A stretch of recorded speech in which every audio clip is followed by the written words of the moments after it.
요즘에는 캠핑을 하는 예능도 많이 나오고 캠핑의 도구 또한 많아졌습니다. 그중 한 H사 제품의 텐트는 정말 동굴을 형상시키듯 크고 멋지고 튼튼하여 또 다른 하나의 집 같은 느낌을 주기도 하는데요. 와, 저런 곳에서 정말 친구들이랑 캠핑 한번 즐겨보고 싶다 라는 생각이 들 겁니다. 야외에서 취사가 되는 것 또한 캠핑의 묘미이기도 하고 옛날에 마당 딸린 집들이 많이 사라졌기에 사람들은 이제 자연과 음식을 통한 힐링을 즐기고 싶으면 캠핑을 필수의 취미로 여기게 되었습니다. 하지만 이번 이야기를 통해서 느끼는 캠핑은 힐링이 아닌 지옥 같은 공포의 경험이 될 수도 있구나 느끼실 겁니다. 그럼 이야기를 시작하겠습니다. 안녕하세요. 허스입니다.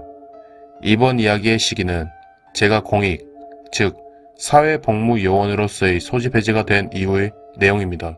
저는 학창시절 때 정말 애들도 많이 괴롭히고 사고도 많이 쳤지만 군대 가야 사람 된다 라는 말을 많이 들었고 진짜 맞는 말이라는 것을 느꼈습니다.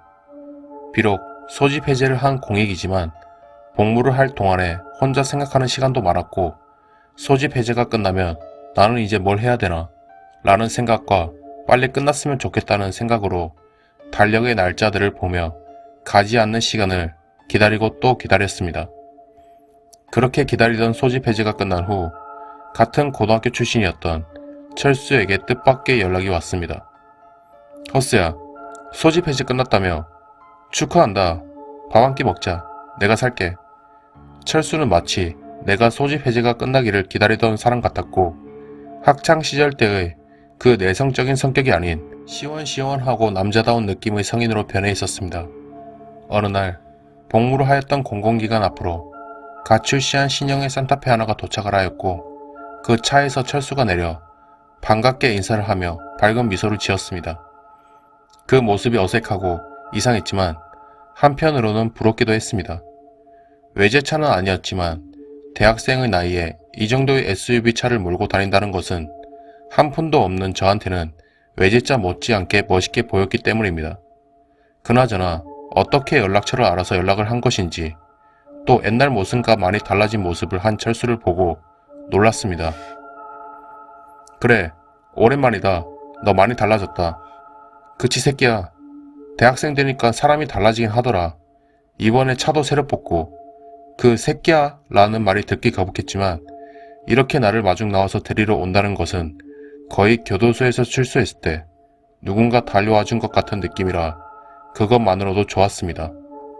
저는 철수와 같이 차를 타고 뭐 먹을 거냐고 말을 걸었고 철수는 2년 동안 고생했는데 보양식 먹어야지 라는 말과 함께 산속에 있는 한 식당으로 향했고 그렇게 자리를 옮겼습니다. 식당에 들어가니 메뉴는 몇 개 없었는데 파전, 토종백숙, 독토리무. 그런데 토종닭이어서 그런지 가격이 생각보다 많이 비쌌습니다. 거의 10만원에 육박했던 것 같습니다. 철수는 직원을 부르며 저기요, 예약한 거 거의 다 됐죠? 라는 말과 함께 직원에게 말을 건넸고 몇 분 후 바로 식탁 위에는 토종 백숙 상차림으로 한 상이 가득 찼습니다. 그러면서 철수는 이거 먹으려면 2시간 전부터 예약해야 돼. 그냥 길거리에서 파는 일반적인 닭다리랑 달라. 더 크고 살도 더 쫄깃하고 영양가도 풍부해. 그러니까 많이 먹어. 라는 말과 함께 미소를 지었고 이 정도로 나를 반겨주고 챙겨주는 사람도 없었기에 고맙다 라는 말과 함께 철수와 맛있게 음식을 먹었습니다. 그리고 배부르게 먹고 나와 담배 하나를 피면서 자판기 커피를 마시는데 철수가 여기 경치 죽이는 데 있는데 가볼래? 그동안 답답했을 거 아니야 라는 말과 함께 저는 오케이를 했고 그렇게 저희는 차를 타고 그 장소로 갔습니다. 그곳은 크지는 않았지만 커다란 나무가 하나 있었고 그 옆에는 조그마한 공터와 산속이 훤히 다 보이는 풍경이 아름답게 펼쳐져 있었습니다. 그 장면을 보며 감탄을 하고 있는데 철수가 이런 말을 꺼냈습니다. 여기 경치 죽이지? 여기서 텐트 쳐놓고 삼겹살 구워 먹으면서 소주 한 잔 딱 하고 쉬면 최고야. 여기는 나만 아는 비밀 장소야 라는 말을 했고, 저는 정말 여기서 텐트 치고 고기에 술 한잔 딱 하고 불멍 때리다가 자면 지상 낙원이 없겠다 라는 말을 했습니다.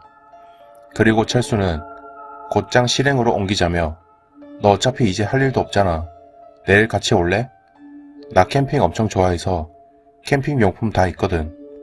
캠핑 때문에 이 차도 샀는데 마땅히 같이 올 사람이 없어서 너랑 같이 오면 좋겠다고 생각했어 라는 말을 했고, 그렇게 그 다음날 우리는 1박 2일로 캠핑을 하기로 결정했습니다. 차 타는 것도 미안하고 캠핑 용품 하나도 없는 것도 미안해서 고기는 내가 사서 가겠다며 정육점에 들려 고기를 샀습니다. 곧이어 집 앞에 철수의 차가 도착하며 다시 그 캠핑 장소로 가게 되었습니다. 오후쯤 출발하니 해가 질랑말랑하고 있었고, 장소에 도착하자마자 텐트를 쳤고 텐트를 다 치자 해질녘 노을이 보이기 시작했습니다. 그 장소에서 철수와 고기를 구워 먹고 술을 한잔하는데 정말 해외 어디도 부럽지 않은 힐링이었습니다. 이래서 사람들이 캠핑을 하나? 라는 생각을 하며 술이 저절로 넘어가며 어느덧 주량을 넘어서 과음을 하게 되었습니다. 그렇게 저희는 텐트에서 잠깐 눕자고 하며 텐트에 누웠는데 과음한 탓인지 저는 깊은 잠에 빠져들었습니다. 다행히 텐트 안은 매트와 온기가 있는 캠핑 용품들이 있어서 따뜻했습니다. 그런데 옆에서 뭔가 바사락거리는 소리가 들렸습니다. 그냥 들짐승이겠지 하며 관심을 끄고 다시 자려는데 텐트를 뭔가 긁는 듯한 소리가 들리기 시작했습니다. 스르륵 스르륵. 들짐승의 발자국 소리도 아닌 마치 날카로운 뭔가로 긁는 듯한 소리가 들렸습니다. 그래서 무거운 몸을 일으켜 전등을 켜봤는데 입이 다물어지지 않을 정도의 모습이 눈앞에 보였습니다. 사람의 형체 같은 그림자가, 그것도 한둘이 아닌 여러 명의 형체가 손톱으로 텐트를 긁고 있었던 것이었습니다. 소리는 점점 커졌고 그들은 마치 손톱으로 텐트를 찢어 텐트 안으로 들어오려고 안간힘을 쓰는 듯 했습니다. 그러면서 철수의 말소리가 들렸고 다행히 그 장면들은 현실이 아닌 꿈이었습니다. 그리고 잠에서 깨 철수에게 그 장면을 얘기하였지만 너무 피곤해서 그런가 보다 라면서 술도 어느 정도 깬 것 같은데 대충 정리하고 집에 가자 라는 말을 하며 우리는 대충 정리한 후 차를 타고 집으로 이동했습니다. 그런데 그 이후로 잠에 들면 누군지 모르는 사람들이 닫힌 방 문을 손톱으로 긁는 듯한 소리가 들리기 시작했으며 그 소리는 마치 텐트 밖에서 났던 소리와 같았습니다. 시간이 지날수록 그 소리는 점점 커지기 시작했고 이제는 잠에 들지도 못할 정도의 지옥 같은 공포로 느껴졌습니다. 그런 시간이 지날수록 상황은 점점 안 좋아졌고 철수에게 아무리 말을 해보아도 그게 말이 되냐 라는 말밖에 들을 수 없었고 정신과 병원을 다녀보았지만 극심한 스트레스로 인한 수면장애라는 말을 들을 뿐 달라지는 게 없었습니다. 그렇게 며칠 미친 사람처럼 잠도 못 자고 벌벌 떨고 있으니 엄마가 도움이 될 수도 있겠다며 용암 무당집이 있는데 한번 같이 가보겠냐 라는 말을 했고 이 상황만 없어진다면 뭐든지 해보겠다며 엄마가 아는 용암 무당집으로 향했습니다. 그 집 앞에 도착하니 무당집 깃발이 눈에 띄었고 들어가자마자 예사롭지 않은 사람이 맞아 주었는데 그 사람이 무당이라는 것을 바로 알 수 있었습니다. 그렇게 방석에 앉기도 전에 하는 말이 어디서 이런 작기들을 주렁주렁 달고 들어왔어? 그것도 다 자살한 작기들 말이야. 요새 평소에는 안 가본 장소를 간 곳이 있어? 아는 대로 말해. 라고 말했고 저는 그때 번뜩 생각나는 곳이 딱 한 곳, 철수와 같이 간 그 캠핑 장소를 말해 주었습니다.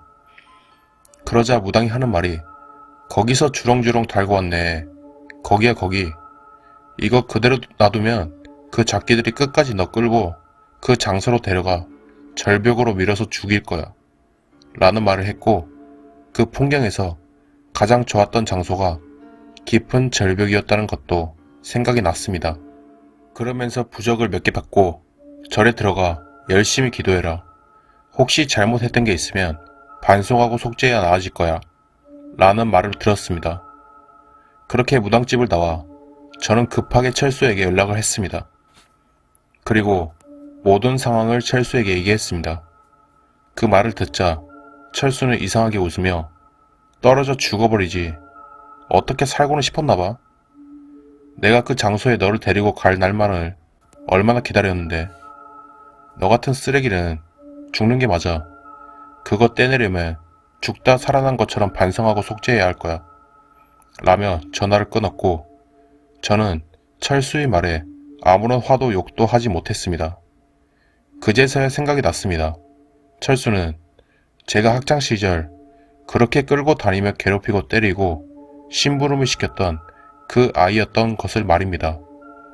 철수라는 동명이인이 많아서 다른 친구로 착각했던 것이었습니다. 함께 캠핑을 한 철수는 사실 집안이 가난하고 뚱뚱하다는 이유와 공부를 좀 한다고 잘난 척 한다며 제가 때렸던 아이였던 것이었습니다. 그러면서 돈도 안 주고 먹을 거 사오라고 그렇게 심부름을 시키며 괴롭혀야 했습니다. 그 생각을 떠올리며 아무런 말도 반응도 못하고 곧장 저는 그 죄를 씻으러 절을 다니기 시작했습니다. 그 이후 저는 괜찮아졌을까요? 여러분들도 한 번쯤은 자신이 하는 행동이 누군가에게 피해를 주지 않을까, 상처를 주지 않을까 라는 생각을 해보셨으면 좋겠습니다. 그럼 이야기를 마치겠습니다. 지금까지 끝까지 이야기를 들어주신 시청자분들께 감사드리며 다음에는 더 새로운 내용을 들고 오도록 하겠습니다. 아디오스.